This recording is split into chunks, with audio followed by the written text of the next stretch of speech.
ایک بار پھر وڑائچ نے جو ہے نا اپنا ایک ویڈیو شیئر کیا ہے جس میں پھر تاریخی حقائق کو انتہائی یعنی من گڑت انداز میں اور آپس میں خلط ملط کر کے پیش کیا جا رہا ہے۔ یقیناً اس کو میں صرف یہی کہوں گا کہ یہ پہلے تو انگریز ہوتے تھے تو ہم کہتے تھے تحریر کر رہے ہیں کالونیل پرسپیکٹیو میں اور یہاں کے لوگوں کو توڑ رہے ہیں۔ اب ماڈرن کالونائزرز جو ہیں وہ اسی حربے کو استعمال کر رہے ہیں ایک بار پھر یہاں کے نیٹیوز کے خلاف۔ تو کوئٹہ کے بارے میں جو اسٹیٹمنٹ وڑائچ نے دیا ہے وہ ٹوٹلی ایک ردی اخبار کی مانند ہے۔ اس کو شاید اس بات کا علم نہیں ہے کہ میر احمد خان اول کے دن میں ہی یہاں پہ جب مغلوں نے قبضہ کیا تھا تو انہوں نے بہت وسیع علاقے پہ قبضہ کیا تھا۔ اس وقت مغل انویژن جاری تھا، مغلوں نے کردوں کو شکست دی تھی۔ تاریخ نامہ ہرات اس بات کا ثبوت ہے کہ اس خطے میں کردوں کو شکست دے کر ان کے سالار ملک میران شاہ اور ملک سالار کو مار ڈالا تھا اور یہ علاقے اپنے قبضے میں لے لیے تھے۔ بعد ازاں جب کمرانیوں نے اپنی حکومت سٹیبل کی تو آہستہ آہستہ وہ اپنے اندرونی خلفشار پر قابو پانے کے ساتھ ساتھ دوبارہ اپنی سرحدات کو بلوچ علاقوں کی طرف وسعت دیتے رہے۔ ان علاقوں میں قندھار تک بلوچ علاقے پھیلے ہوئے تھے۔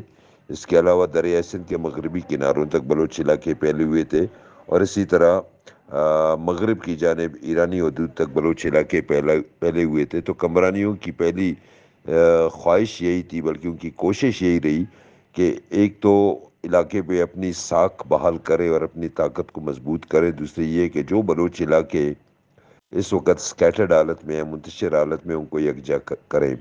تو میر احمد خان اول کے دور میں مغلوں سے ہی مستنگ اور کوئٹہ کے علاقے چھین کر بلوچستان میں شامل کیے گئے، اور اس کے بعد جب میر عبداللہ خان برسر اقتدار آئے تو کوئٹہ میں جو گورنر تھا وہ میر فیروز خان رئیس ثانی تھا۔ اس کے دور میں غلزیوں نے کوئٹہ پہ حملہ کیا تھا جس میں میر فیروز خان رئیسانی کی شہادت کا واقعہ پیش آیا تھا، تو جس کا بدلہ لینے کے لیے میر عبداللہ خان نے قندھار پر حملہ کیا تھا اور 1000 سے زیادہ دیہات جلا دیے تھے اور قندھاریوں کے ساتھ یعنی غلزیوں کے ساتھ خونریز لڑائی لڑی تھی۔ گو کے غلزی اس کے بعد دوبارہ جا کر قندھار کے قلعے میں محصور ہو گئے تھے اور اس لڑائی کا کوئی نتیجہ برآمد نہیں ہوا، لیکن میر عبداللہ خان نے اپنے سالار اور اپنے گورنر میر فیروز خان رئیسانی کا ٹھیک ٹھاک بدلہ لے لیا تھا۔ یہ تاریخی حقائق ہیں جو تاریخی کتب میں مرقوم ہیں۔ وڑائچ صاحب کو پتہ نہیں کہاں سے اسکرپٹ دی جاتی ہے کہ اس کو ہی پڑھنا ہے، وہ اور اس کا نہ ہی تاریخ سے تعلق ہے نہ ہی تحقیق سے تعلق ہے، نہ تحقیق جانتا ہے نہ تاریخ کو جانتا ہے، اور ظاہر ہے وہ پلانٹڈ بندہ ہی ہوگا جو پلانٹ کر کے بٹھایا گیا ہوگا کہ جس طرح اس کو اسکرپٹ دی جاتی ہے اسی کو بیان کرنا ہوتا ہے۔ اور ان چیزوں کو اب ہم اچھی طرح سے جانتے ہیں کہ اس طرح تاریخ کو مسخ کرنے کی کوشش کی جا رہی ہے۔ اور جہاں تک سبی کا تعلق ہے تو میرے بھائی سبی احمدزیوں سے کمرانیوں سے پہلے بھی رندوں کے ہی ہاتھ میں تھا، رندوں کا ملک تھا، سبی تھا یا گنداوا تھا۔ اس سے پہلے وہاں پہ مید اور ہوت بیٹھے ہوئے تھے، جدگال قبائل بیٹھے ہوئے تھے۔ یہ پڑی کا ذکر کہاں سے آیا؟ یہ تو خود اب باہر سے آنے والا ایک گروہ تھا جس کو یہاں پہ اورنگزیب کے دور میں بٹھایا گیا تھا۔ ان کا تو تعلق ہی سبی سے نہیں بنتا تھا۔ کچھ جو یہ قبائل ہے جو اپنے آپ کو وہاں پہ بیٹھ کر پشتون کہتے ہیں، ان کا اپنا تعلق پشتونوں سے نہیں بنتا ہے۔ اگر ان کو دیکھا جائے تو ایرانی بلوچوں سے کا تعلق بنتا ہے، کچھ وہیں کے مقامی جدگالوں سے تعلق بنتا ہے۔ تو یہ بعد میں ایک پروپیگنڈا کیا گیا۔ اب میں آپ کو ایک اہم واقعہ بتاؤں، ایونٹ ہوا تھا 1878 میں انگریزوں کا امیر عبدالرحمن کے ساتھ جب گنڈامک کا معاہدہ ہوا تھا، تو اس وقت افغانوں نے یہ مطالبہ کیا تھا کہ کوئٹہ اور سبی کو بھی افغانستان کا علاقہ ڈکلیئر کیا جائے، تو انگریزوں نے انکار کر دیا تھا۔ یہ معاہدہ گنڈامک کی شرائط کو آپ لوگ پڑھیں نا، انہوں نے کہا کہ نو، قندھار اور یہ سبی اور کوئٹہ کے بارے میں کوئی بات نہیں ہوگی، باقی علاقوں کے بارے میں بات ہوگی۔ لہذا جو پشتون علاقے تھے، افغان علاقے تھے، وہ افغانستان کو دے دیے گئے اور ان کی سپرمیسی بھی تسلیم کی گئی۔ لیکن معاہدہ گنڈامک میں جو افغانوں اور انگریزوں کے مابین طے ہوا تھا، اس میں صاف صاف افغانوں کو جواب دے دیا گیا کہ کوئٹہ اور سبی پر کوئی کلیم نہ کریں، اس لیے کہ انگریزوں کو علم تھا کہ یہ دونوں علاقے خلاف کلات کے۔ اب معاہدہ گنڈامک سے بڑھ کر کون سا ثبوت ان کے سامنے ہو سکتا ہے؟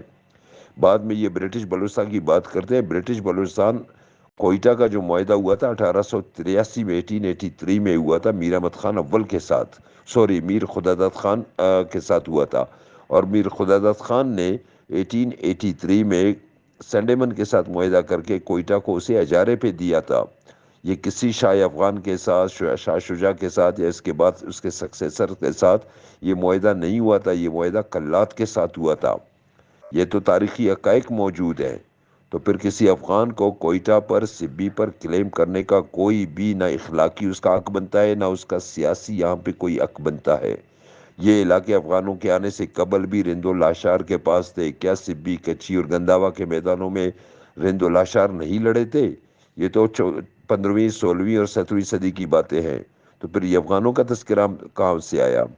لہٰذا یہ سراسر من گڑت باتیں ہیں، اور میں جانتا ہوں ان چیزوں کو۔ یہ کالونائزرز کی ایک اور چال ہے، ایک اور حملہ ہے۔ اس سے پہلے برطانیہ نے بہت حملے کیے تھے اس طرح کے، لیکن ان حملوں کو لوگوں نے سمجھ لیا تھا۔ اس زمانے میں شاید تعلیم کا اتنا رجحان نہیں تھا، اب لوگ پڑھے لکھے ہیں بھائی، ان کو ان باتوں سے نہ تو ورغلایا جا سکتا ہے، نہ ان کو دھوکہ دیا جا سکتا ہے۔ اب بلوچستان میں ہسٹری بھی موجود ہے، ہسٹورین بھی موجود ہے، ہسٹری پڑھنے والے لوگ بھی موجود ہیں۔ وہ اب اچھی طرح سے ان حقائق کو جانتے ہیں کہ سبی کس کا تھا، کوئٹہ کس کا تھا۔ ایون میرے پاس ایسے ثبوت اور شواہد موجود ہیں کہ میں یہ دعویٰ کر سکتا ہوں کہ کسی زمانے میں قندھار کا جو علاقہ تھا، زیادہ دور جانے کی بات نہیں ہے، 800-900 سال پہلے اس قندھار کا نام بھی بیلوس تھا۔ اور آپ جانتے ہیں کہ بلوچ آج بھی پشتون جو ہمارے برادری ہے، وہ بلوچوں کو بلوچ کہتے ہیں۔ تو اس شہر کا نام ہی بلوچ تھا، اور یہ پورا صوبہ بلوچستان یا بالشتان کہلاتا تھا۔ یہ تو تاریخی حقائق ہے، تو یہ لکھی ہوئی باتیں ہیں۔